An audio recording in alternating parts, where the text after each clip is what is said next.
नमस्कार मित्रों, मैं राजीव रंजन प्रसाद।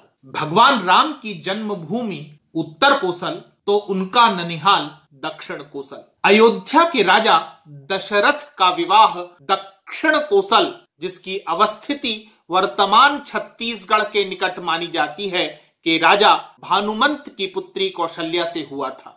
राजा भानुमंत को कोई पुत्र नहीं था, अतः उनके पश्चात संपूर्ण उत्तर दक्षिण कोसल एकीकृत होकर राजा दशरथ के प्राधिकार में आ गया। आज हम इसी कोसल क्षेत्र के इतिहास की बात करेंगे, जो महाजनपद काल तक अपनी गौरवशाली उपस्थिति दर्ज कराता है। इस क्षेत्र के रामायण कालीन इतिहास की चर्चा करें तो आदर्श प्रशासन अर्थात राम राज्य के बीज यहीं प्रस्फुटित हुए। श्री राम के उपरांत कोसल राज्य दो भागों में विभाजित प्रतीत होता है।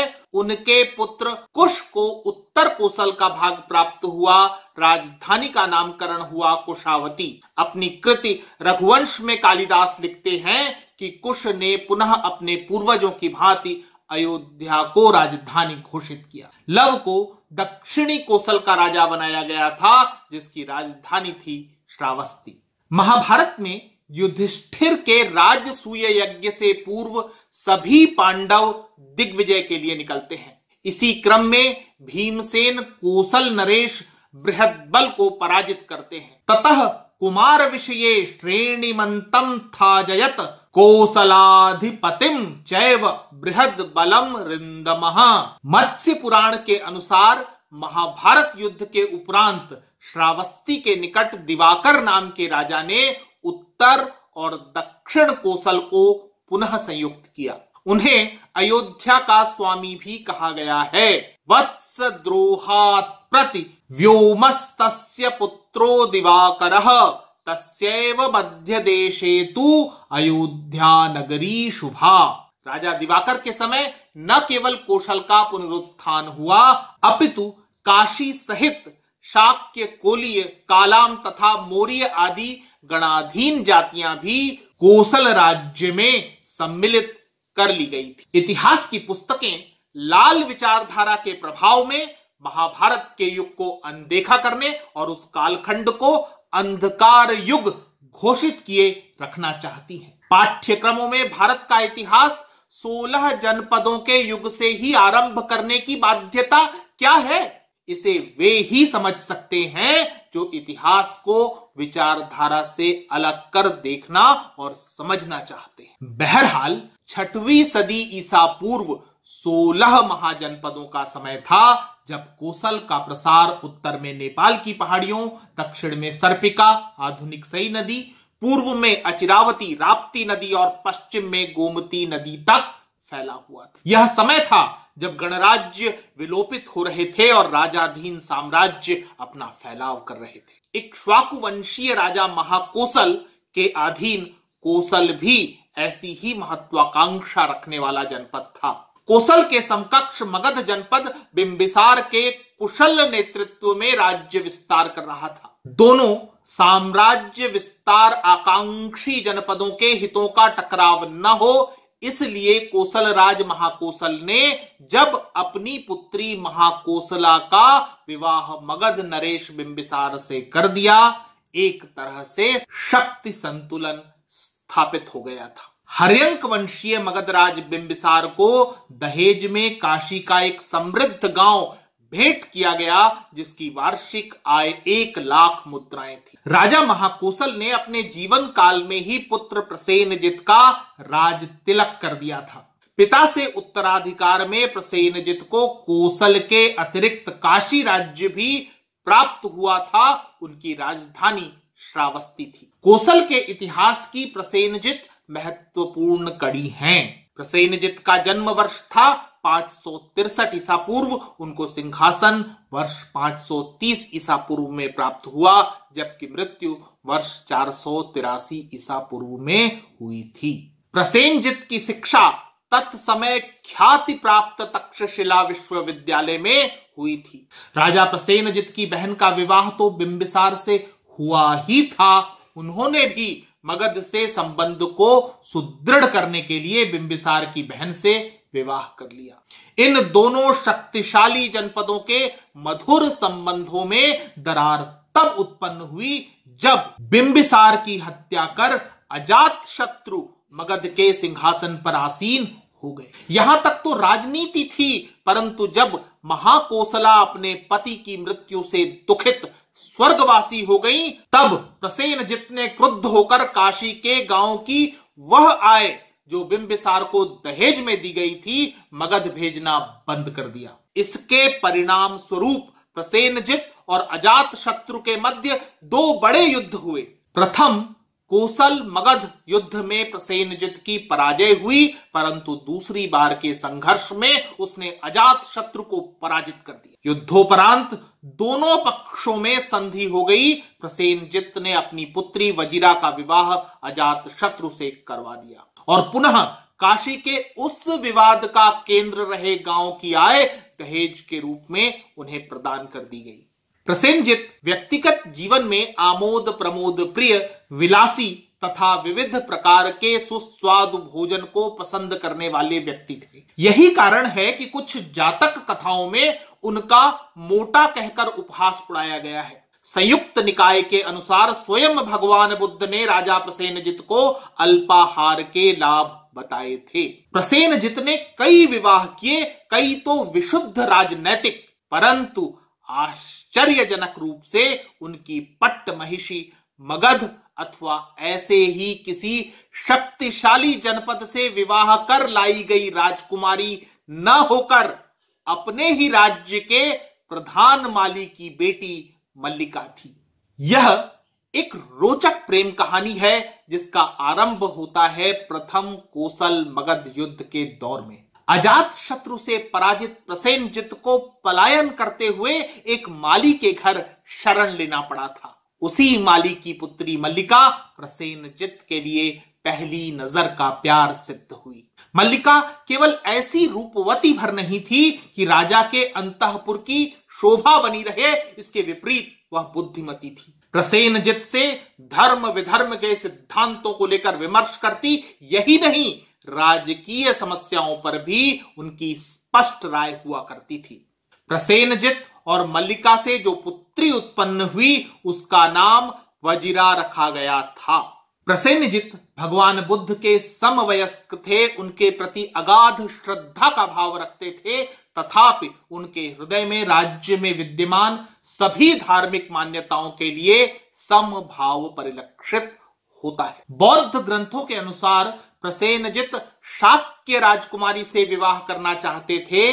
मद्दसाल जातक के अनुसार शाक्य राज अपनी पुत्री से प्रसेनजित का विवाह कराने के लिए सहमत नहीं थे। इसलिए राज्य में नागमुंडा नामक दासी की पुत्री वासब खत्तिया से छल पूर्वक उसे ही शाक्य राजकुमारी बताकर विवाह करवा दिया गया। वासब खत्तिया से कोसल राज प्रसेनजित को जो संतान प्राप्त हुई उसका नाम विडूडभ रखा गया।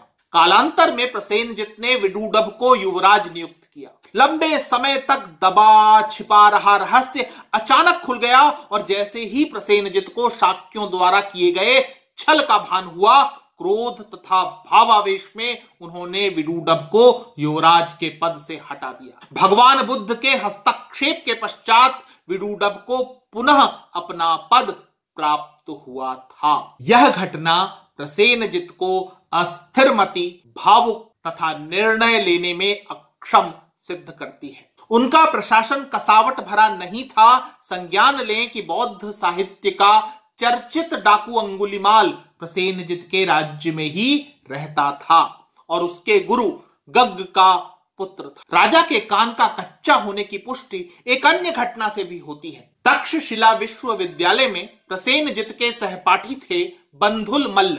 अपने इस सहपाठी को उन्होंने कोसल राज्य का महासेनापति नियुक्त कर दिया। इस नियुक्ति से कोसल के स्थानीय पदाधिकारियों को अत्यधिक ईर्ष्या हुई। बंधुल मल्ल के विरुद्ध अनेक षड्यंत्र होने लगे। कहते हैं प्रसेनजित कान के कच्चे सिद्ध हुए। अमात्यों की बातों में आकर अपने महासेनापति और मित्र को उन्होंने एक काल्पनिक युद्ध के लिए भेजा। मार्ग में ही बंधुल मल्ल की हत्या करवा दी गई। बाद में दरबारियों का छल उनके समक्ष खुल गया। व्यथित होकर पश्चाताप स्वरूप अब उन्होंने बंधुल के भांजे दीर्घचारायण को महासेनापति नियुक्त कर दिया। क्या कोई राजा अपने शत्रुओं के प्रति निश्चिंत हो सकता था? प्रसेनजित ने जिस बंधुल मल्ल के भांजे दीर्घचारायण को महासेनापति बनाकर पूरी सेना के संचालन का दायित्व उस पर सौंप दिया, वह अपने मामा की छल पूर्वक कराई गई हत्या को कभी भुला नहीं सका था। इधर विदूडभ पुनः युवराज तो बन गया, परंतु स्वयं को अकारण अपदस्थ किए जाने की खीज भी उसके भीतर विद्यमान थी। इस स्थिति में दीर्घचारायण और विदूडभ एक दूसरे के साथ और प्रसेनजित के विरुद्ध मिल गए। अब प्रसेनजित 80 वर्ष के हो चले थे, अपने विरुद्ध हो रहे षड्यंत्रों से वे भिज्ञ थे। उन दिनों भगवान गौतम बुद्ध शाक्य प्रदेश के मेदलुक में ठहरे हुए थे। प्रसेनजित उनसे भेंट करने पहुंचे। भगवान बुद्ध के कक्ष में प्रवेश से पूर्व उन्होंने अपना राजचिन्ह, छत्र, खड़ग, मुकुट आदि महासेनापति दीर्घचारायण को सौंप दिया। दीर्घचारायण के लिए यही अवसर था। वह कोसल राज को वहीं मेदुलुक में छोड़ राज चिन्हों और सेना को लेकर श्रावस्ती चला आया। कोसल पहुंचते ही दीर्घचारायण द्वारा विदूडभ को राजा घोषित कर दिया गया। बड़ा छल था, परंतु प्रत्याशित भी। प्रसेनजित तत्क्षण ही मगध नरेश अजात शत्रु से सहायता लेने राजगृह आ पहुंचे। उनके वहां पहुंचने तक रात हो गई थी, नगर द्वार बंद हो गया था। राज चिन्ह के अभाव में नगर प्रहरियों ने कोसल राज होने के उनके दावे को नकार दिया। सारी रात उन्हें नगर के बाहर सुबह होने की प्रतीक्षा में ठहरना पड़ा। थकान, बीमारी और मानसिक पीड़ा ने रात में ही उनके प्राण ले लिए। प्रातः अजात शत्रु को जब वस्तु स्थिति ज्ञात हुई, तब उन्होंने प्रसेनजित का विधि विधान और राजकीय सम्मान से अंतिम संस्कार किया। कहा जाता है कि अजात शत्रु ने प्रसेनजित की हत्या से क्षुब्ध होकर विदूडभ पर आक्रमण करने का विचार किया, परंतु अपने अमात्यों के समझाने पर वह रुक गया। अब विदूडभ कोसल राज थे।